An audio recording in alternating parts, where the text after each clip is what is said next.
Good morning. सकाळी सकाळी सर्व झाडून वगैरे रांगोळी वगैरे टाकून मी देवपूजा वगैरे आवरून घेतली. देवपूजा वगैरे आवरल्यानंतर मग आम्हाला जायचे होते आज फैजपूर बाजार करायला. तर मग रिक्षा आली होती बाहेर, तर मी तयारी करून निघाली तिकडं जायला. माझे लहान सासूबाई, मोठे सासूबाई आणि आम्ही तिघे गेलो होतो. त्याच्यानंतर मग मी पोचली बाजारात.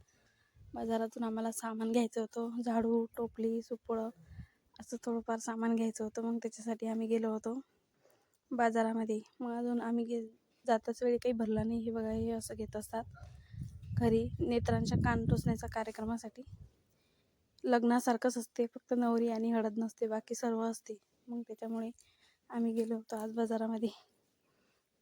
बाजारामध्ये गेल्यानंतर मग आम्ही हे सर्व सामान घेतलं आणि मग त्याच्यानंतर हे सर्व सामान घेऊन आम्ही इथं या व्यक्तीकडे ठेवून दिलं. त्यांच्याजवळ म्हटलं सर्वीकडे घेऊन कुठे फिरायचं. मग त्याच्यामध्ये आम्ही गेलो मॅचवेलच्या दुकानामध्ये देवीचे कापड घ्यायसाठी.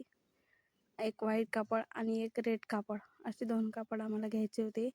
मॅचवेलमध्ये गेलो, ते दाखवत होते आम्हाला हा घ्यायचा की तो घ्यायचा. मग इथं बघत होत्या दोघीजणी कोणता घ्यायचा. तर मग ते झाल्यानंतर आम्हाला घ्यायची होती देवाची सर्व पूजा.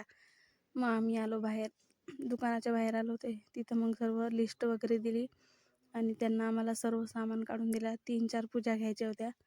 मग एकाच ठिकाणी वेळ लागत होता. अजून पण ह्या बाया बसलेल्या होत्या, यांची गर्दी होती पहिले तर. मग आम्ही त्यांना आम्हाला लिस्ट वगैरे दिल्यानंतर मग आम्ही सर्व पूजा वगैरे काढून घेतली आणि त्याच्यानंतर मग आम्हाला भाजी वगैरे घ्यायची होती. मग आम्ही गेलो भाजी बाजारात.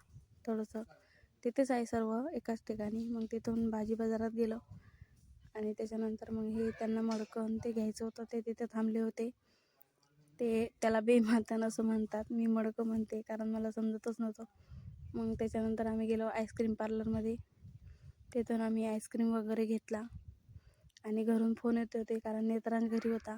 आईस्क्रीम वगैरे खाल्ला सर्वांनी. त्याच्यानंतर आम्ही निघालो. व्हिडिओ कसा वाटला सांगा.